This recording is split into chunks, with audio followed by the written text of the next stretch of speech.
I do, first of all, want to talk to you a little bit about the aim of the session, and then I'll introduce you as well to our speakers. So the aim is, hopefully, it's going to be a practical session to help you find out about inclusive opportunities and essentially what to look out for when researching employers. So during the session, we'll be discussing how to actually find disability inclusive opportunities, what to look for. I'll be signposting you to some disability friendly recruitment boards. And of course, the main part of our session is going to be hearing from our two speakers today, and in particular about their experiences of finding inclusive opportunities and also asking for adjustments in the workplace. So I just wanted to start very briefly, and just as a bit of context setting, really, I'm very aware that there will be people in the room with lots of different kind of levels of knowledge around disability and around adjustments, around sharing disability.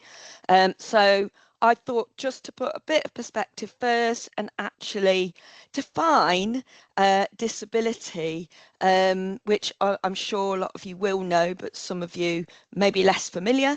So disability under the Equality Act of 2010 is defined as a physical or mental impairment that has a substantial and long-term adverse effect on a person's ability to carry out normal day-to-day activities. This now also includes people who are neurodivergent. So substantial, more than minor or trivial, long-term, expected to last for at least 12 months, and normal day-to-day activities. So activities that are carried out that we take for granted by most people on a regular basis. I think the definition is still, I think, quite outdated in the way it's written, and the language used. There's lots of kind of controversy, I suppose, about updating the statement, but that is what we're kind of currently working to. And I suppose that substantial and long-term adverse effect are two kind of pointers really to that the statement focuses on. So what are we talking about in this session in terms of finding disability inclusive opportunities? And I thought very quickly it was useful to, again, bit of context setting in terms of our definition or a definition of inclusivity. And obviously, if you Google the definition of inclusivity, there's lots of kind of different versions. I quite like this one that I found online. So in the workplace, inclusivity refers to creating an environment where all employees feel valued, respected, supported, regardless of their differences. So this includes factors such as race, gender, age, sexual orientation, disability, and cultural background. An inclusive workplace ensures that everyone has equal access to opportunities and resources and diverse perspectives are welcome. So I suppose those key aspects that we're talking about, and that I'm going to just highlight a few pointers around, are diverse hiring practices, equal opportunities, supportive policies, especially around diversity and inclusion, training and education, and what organisations actually provide for their staff. And I suppose what kind of communication and what language is used as well. So I would say that in terms of employer obligations, I mean, I would almost like to be saying that all employers and all organisations should be inclusive and disability friendly. But we know that in reality, some organisations are better than others when it comes to inclusivity. So what are the employer obligations? So as part of the Equality Act of 2010, employers should be providing disabled neurodivergent applicants and employees workplace adjustments and recruitment adjustments. So that is to ensure that they are not at a disadvantage when it comes to recruitment and the workplace. So I've listed like a few things there. Adjustments may include changes to the application process, interview arrangements and assessment methods. Workplace adjustments can be actually modifying workstations, providing different kind of formats, assistive technology, hybrid working, providing written instructions. And I'm sure we'll be unpacking some of this as part of our speaker presentations as well. And of course, employers should be engaging in open communication to actually understand people's needs. And there was lots of really good examples, actually, for those of you that attended the last session, the last event that we held last week around that. So as just a little bit of context setting, because I want to make time for our speakers, but picking up, I suppose, on how do you actually know if an employer is disability friendly? I just wanted to kind of highlight a few points and things that I always mention and talk to the students that I work with. So something to be aware of, but also to be kind of cautious about as well. I'm sure some of you have heard of the Disability Confidence Scheme. So this is a scheme where employers can register a government scheme that took over from the two ticks format a number of years ago, where employers can sign up and actually show what they're doing to actually prove that they are disability inclusive. There are 3 different levels. So there's like a committed level, employer level, and leader level. Where at leader level, they actually have to show and demonstrate evidence of actually what they do, and it is independently assessed. So that's always a kind of a good indication, but I would always take that with a bit of a pinch of salt, in the sense that you can't rely on just because an employer says they are disability confident, that they actually do everything that they say they might do, or anything that might be on their website. So that's just something that I'm sure will probably come up in discussions.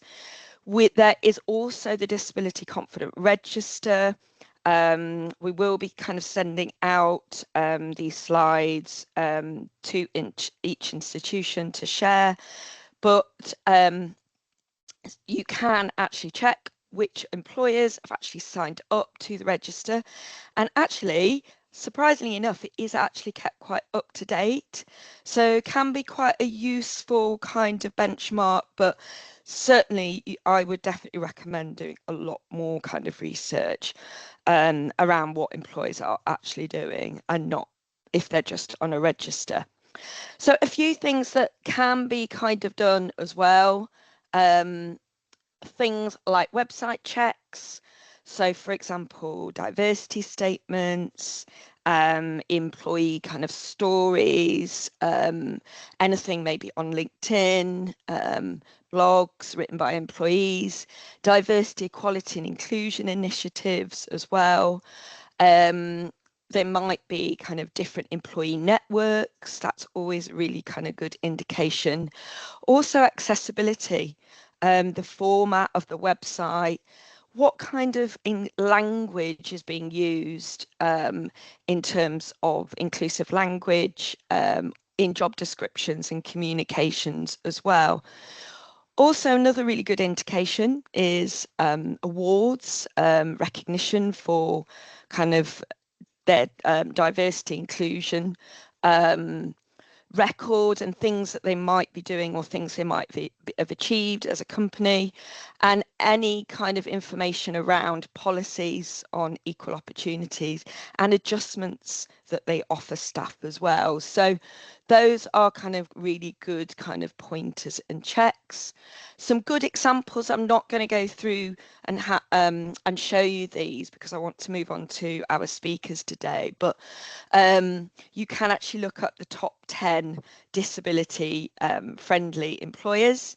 These three appear. Oops, sorry, I haven't moved my slide on. In fact, Lloyds Bank being number one.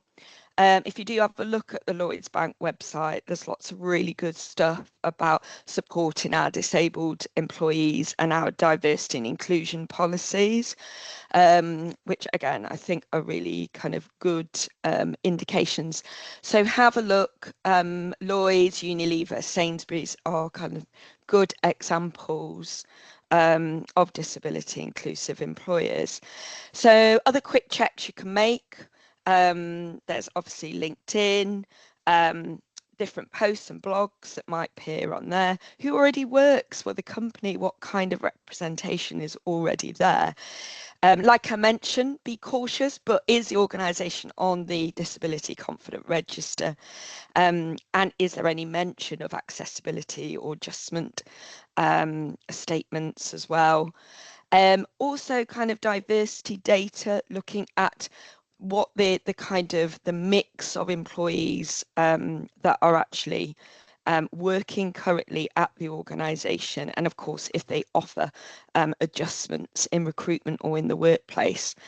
Also looking at their recruitment practices and what they're like.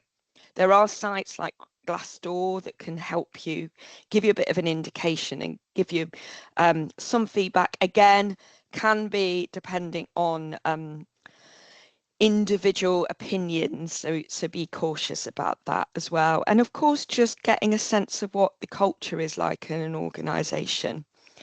Another thing to look at as well is if there is any mention of access to work. So that's the government grant and funding that you can get if you are entering paid employment for any kind of adjustments that you might need in the workplace that the government could pay for.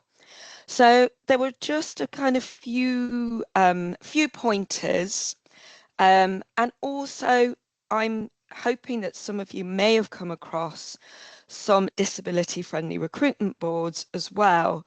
So you have like Employability, who NTU are actually partnered with to provide one-to-one kind of support and adjustments, can advocate on your behalf as well if you're not receiving the adjustments that you have asked for with an employer.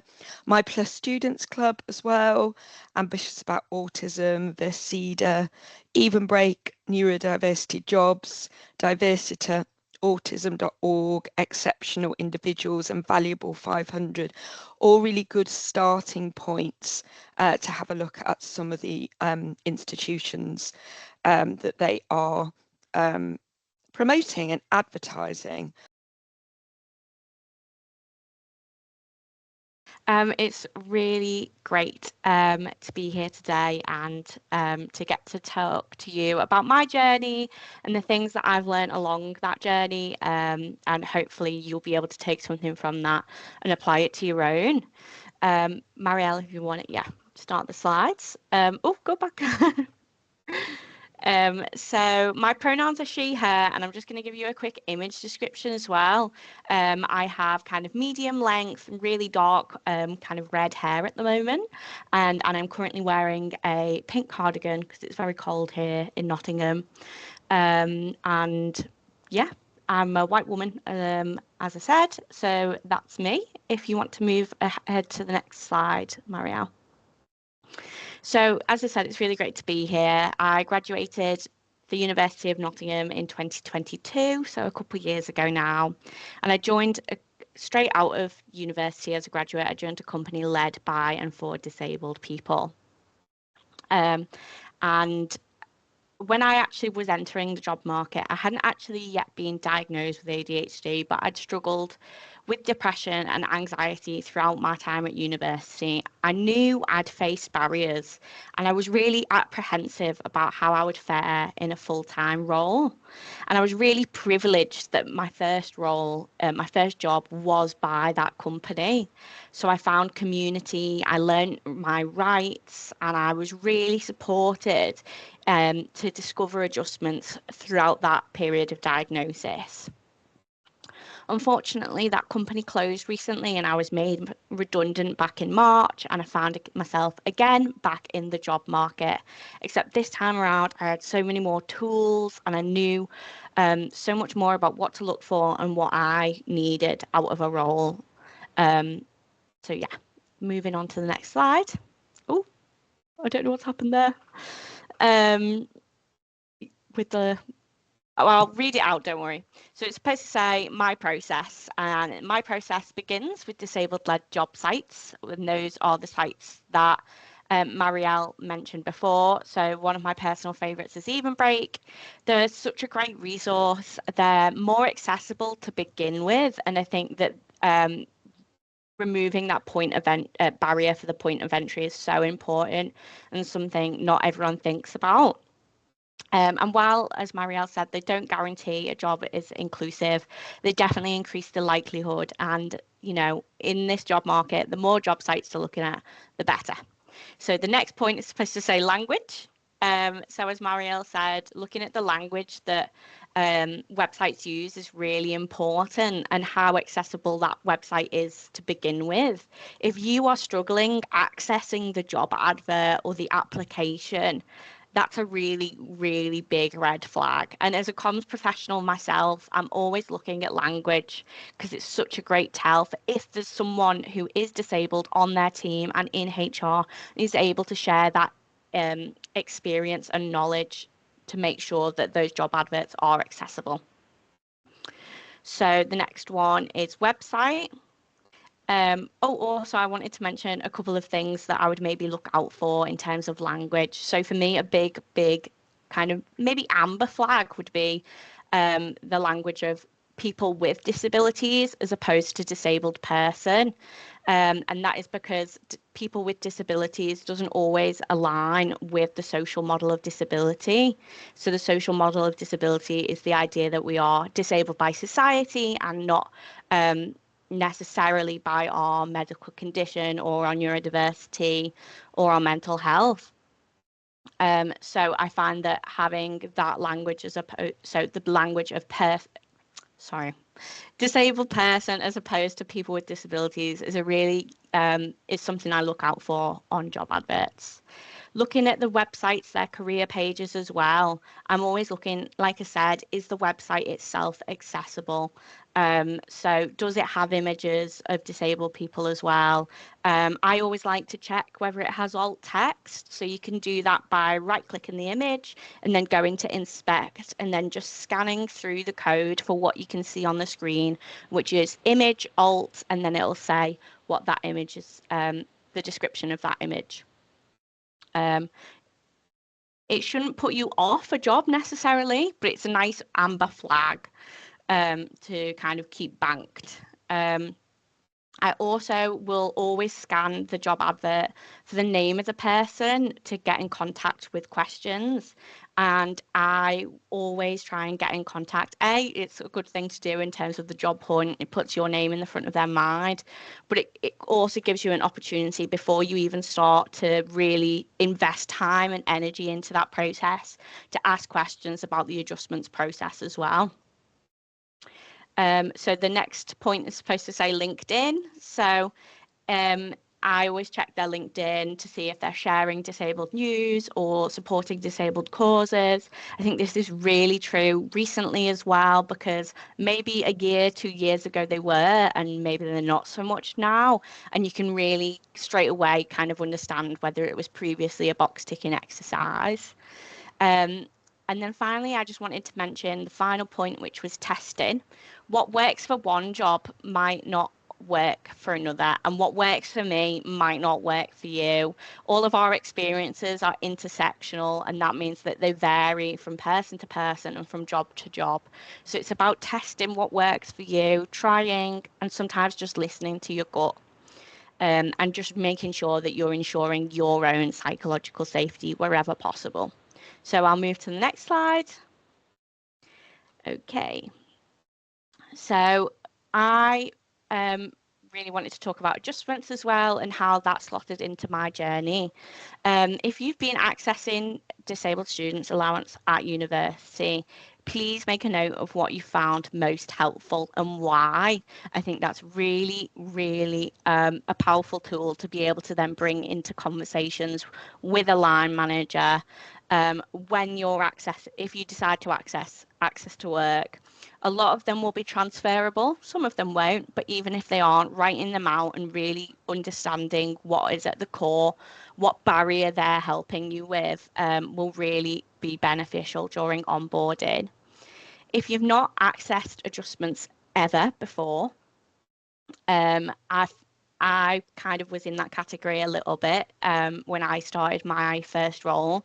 I found that obviously I got a lot of support through my job. I was very privileged in that way, but I also found that Google and tools like AI could be really helpful, especially when I then re-entered the job market back in March. I was reviewing person specifications and kind of highlighting which areas I felt that might pose a barrier for me, and then asking Google and ChatGPT for ideas about those specific barriers. So really trying to think ahead about where I might need support. So if I move on to the next slide. So access to work. Marielle mentioned it before, and I wanted to touch on it again. Access to work can be an incredible support, and is, when it works, it works. It is fantastic. At the moment, unfortunately, there are significant delays. So my advice would be to please apply as soon as you sign a contract. And when you are applying, be clear and ask confidently. Really, don't ask, don't get principle is really big here, and it's something that I reflect on my time at university about, and not applying for disabled students allowance, and how much that could have changed for me. Access to work could do the same. So I had it in my first role, and it was incredible. I had one-to-one support similar to the one-to-one support that is available through the DSA, and it helped me really find out where those barriers were, and come up with solutions that I could enact independently of a line manager. And they are tools that really have made it easier in this role to be able, in this new role that I started at the National Institute of Teaching, to be able to advocate for myself, and yeah, have those conversations. So I wanted to talk about sharing, disclosing, and community next. And I think that there is a real distinction between sharing and disclosing. And I wanted to talk about that specifically because that is such a daunting thing. And comparing my experience as a fresh graduate without a diagnosis to my experience in this new role is massive, the gap. Disclosing doesn't feel easy, but sharing can be. And I think it's really important to share with the people you do feel comfortable with and seek out community. So a really fantastic, amazing example that I actually didn't do, but I witnessed in my current role.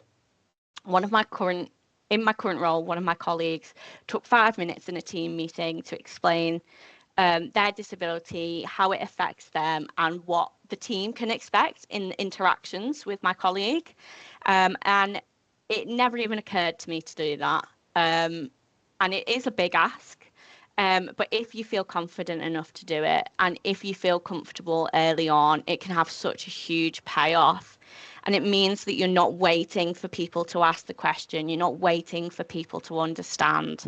So in what I did similar to that was in my current role, I let HR know that they could inform other people who had disclosed that I was always happy to chat. And we've, off the back of that, then started a peer support group.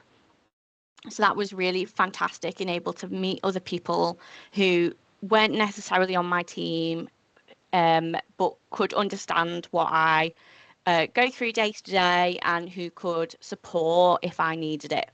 So that was really important for me. And then the thing that really changed my approach to job hunting, I think, like I said at the beginning, I was incredibly privileged to start in a job that was accompanied by and for disabled people. But the thing that changed it from that first job hunt when I was fresh out of uni to this year was knowing and really knowing my rights. You know, Marianne mentioned them at the start, what employers' obligations are. And I think for me, the thing that made me feel empowered throughout every job application was knowing what my rights were and being able to demonstrate that to the employer. And I think that puts both you back in control in situations that don't always feel like you have control, but also can soothe and make it easier for employers, because there's no grey area, there's nowhere for them to kind of hide. I realise that, you know, it is an extra burden that we as disabled people carry when we are looking at jobs. You know, the job hunt, the job search is already so mentally taxing for anyone. And it does feel like an extra burden.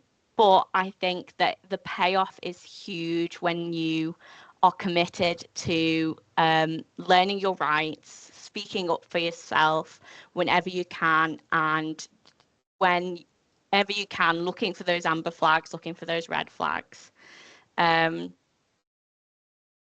So, and then, yeah, finally, you don't have to navigate adjustments alone. You're, you know, currently, hopefully at university with an amazing careers team, preparation and sharing with them, with your employers as you go through the application process will make your workplace more accessible.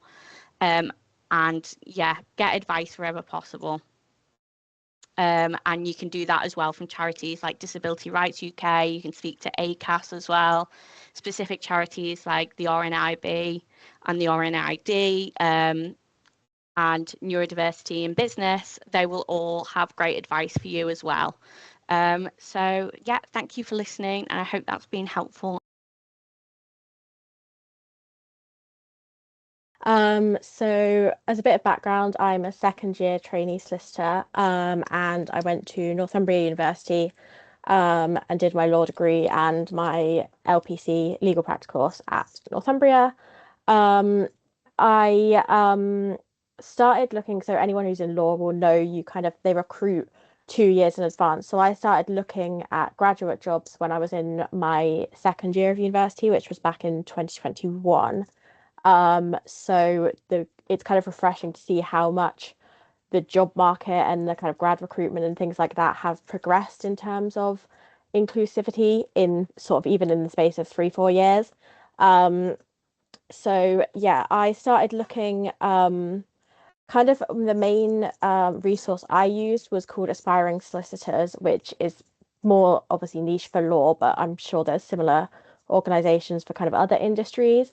And I went to lots of webinars and kind of virtual law fairs. So I think virtual law fairs or virtual job fairs in any industry are a really good place to get a feel for the culture of a workplace without necessarily having to go physically to the workplace. And kind of the virtual webinars and virtual fairs allow you to go to see a lot of companies in kind of one place in a short space of time. So for me, Aspiring Sisters was a bit of a gateway to get a feel of which firms were right for me. And they do have I think it's called Diversity Directory. And I know that there's lots of kind of other websites like Law Careers Net and things like that, which have lists of firms which are kind of inclusive and more disability friendly. The main thing that I kind of would look for is in the corporate environment is the Mindful Business Charter. So companies and businesses that are signatories to the Mindful Business Charter. And also more recently, a lot of businesses are signing up to the Sunflower Lanyard Scheme for hidden disabilities, which is obviously really great to see. That is it's not a relatively new thing, but I think it's a new thing for companies to be using it sort of internally. As I say, there's definitely been a shift in kind of recent years. Previously, it was kind of external organizations that were having to promote inclusivity and events kind of like this. Whereas now you can definitely see employers promoting it themselves, which is really great to see, but there is still a long way to go. One thing that Scarlett said was really interesting is language. And there's only recently have we got rid in the legal industry of dear sirs.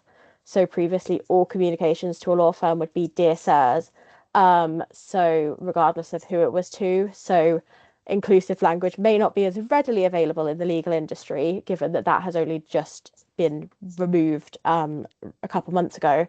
But that was definitely something that I found interesting that she mentioned.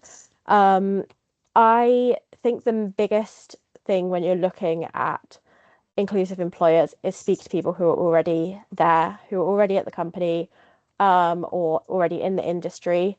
And LinkedIn is obviously a great resource for that. A lot of people you'll find if you just, write them a message, they'll and just say kind of, I've got a few questions. Would you have time to kind of have a chat about your experience? A lot of people will be really willing to do that. Though I appreciate it is really nerve-wracking to just message someone and be like, hi, can we speak about neurodiversity in the workplace or disability in the workplace? And you can also, so I know in law there's a legal neurodiversity network, and there's also things like the Law Society have a disabled solicitors network. So there's a lot of things kind of similar to the networks you'd have in university, but in the corporate world. And so those are really good to look at, and firms will often also have a list of their internal networks. So we have a disability and neurodiversity network at my firm, and I am one of the junior leads for the network. So I get quite involved in different events, kind of promoting neurodiversity and things like that in the workplace, as well as just inclusivity. And we recently did some work with the HR team to adjust the recruitment kind of like the initial screening form, where you answer the questions, kind of just background information. So we helped them to adjust some of the wording to be more inclusive. In terms of when you get to a workplace or indeed going through interviews or kind of recruitment processes, reasonable adjustments, just ask for them. Again, I know it's not as easy as that and it is scary, but especially when you've got to go through kind of a lengthy recruitment process like you do in law, you can get a very good feel for what an employer is going to be like through the recruitment process as to how accommodating they are, how willing they are to make adjustments, how much whether they make you feel like it's a hassle to change things or be accommodating. So that for especially in law where the recruitment process for training contracts is kind of 9 months long plus, you can get a really good feel through that for whether it is going to be somewhere you're going to be happy and settled and feel comfortable working. But I also think it is hard if it's not during that process, if it's not doesn't feel right. It is not easy to kind of step away and say this isn't the right place for me, especially kind of in today's job market. But it is really important to recognize your own needs, and you don't, yes, you want a job, but you don't want a job that's going to be kind of detrimental to you. But asking for reasonable adjustments and kind of seeing how that request is treated, can give you a really good feel. Because if they're not willing to make adjustments for you during the recruitment process, then you probably don't want to work for them, because they're probably not going to do it when you're an employee. They kind of should be treating you as if you are an employee when you're going through the recruitment process in terms of making it accessible.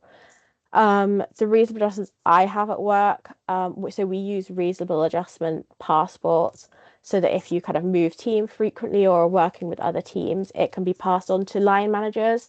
You completely control who it's disclosed to, but that can kind of set out your adjustments and means you don't have to explain yourself to everyone you're working with, because that can get very tiring being like, oh, I do this because I've got ADHD or whatnot. So those are really useful, I find, especially as a trainee solicitor, because you work with a lot of people and you can work with different teams, and especially cross office working, like hybrid working with people in different offices, remote working, sorry, not hybrid. I have another reason for flexible working hours to be able to attend appointments. So I kind of, if I've got an appointment, I'll just let my supervisor know, oh, I'm going to be out for an hour at this time. I'll log on a bit this evening, or I'll log on earlier tomorrow, or whatnot. So an employer that's willing to be flexible with appointments and not like, you shouldn't be needing to take leave or holiday or time unpaid for appointments, especially if it's a regular appointment. So I have flexible hours for that. And I also have deadlines for everything, which is one thing that I didn't really think of until I kind of went into the corporate world. But a lot of times in corporate law, you will get a task that will be like, could you do this for sometime next week? And anyone with ADHD, probably, well, a lot of people with ADHD, and everyone's ADHD is different, but if you tell me to do something for sometime next week, that doesn't exist. That doesn't exist in my brain. Whereas if you say, could you do this for next Wednesday, 5 p.m., that's fine. So having a solid deadline, which is such a small adjustment, but makes a huge difference for me. So all my supervisors have been so willing to do that. And even if they don't have a solid deadline, they'll just make one up for me. And it means that it's easier to kind of organize it.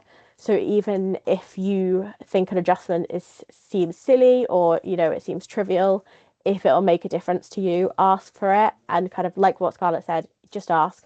If you don't ask, you don't get. You do have to be vocal with it, and not vocal, but you have to be confident with what you're asking for. And also, if you can justify it and explain, I need this adjustment because it helps me with this. So kind of link it back to a barrier. And I think that kind of links into my last kind of point, which is just advocating for yourself. You do have to be sort of stand on your own 2 feet a bit. You can always obviously reach out to kind of HR teams and stuff. A lot of law firms will have an early careers team, or an early talent team, something like that, and they're definitely always willing. I know kind of our early careers team, we have people who kind of deal with inclusive recruitment, like that's kind of their role. But just reaching out to people and finding out what their stance is, and just having a chat, even if it's just a 10-minute phone call. And then you know what is available and what you're asking for. Because sometimes I think that was a struggle I used to have, was like, I think some adjustments would be helpful, but I don't know what would actually be helpful. So you do need to know what you're asking for, or even just say, this is the barrier, and then you can kind of brainstorm what might be helpful. But definitely reach out to people and speak to people who are already in the industry. Reach out to people on LinkedIn. Some firms have kind of staff stories, like employee stories, and you can always find those people and reach out to them. But kind of any firm or any business company employer that is inclusive will not hesitate. Employees won't hesitate to talk to you about it and be honest with you about it. If they're kind of reluctant to talk about it, that's possibly a bit of a red flag, that, you know, you're saying you do all this, but why won't you talk about it? But the kind of businesses that are really genuinely kind of all for it and really supportive and inclusive, people will be willing to speak to you about it. And even if it's not exactly the firm or the company you want to apply for, people in similar industries in the same industry, in similar businesses, will have thoughts and have something to say, and always be more than happy to speak about it.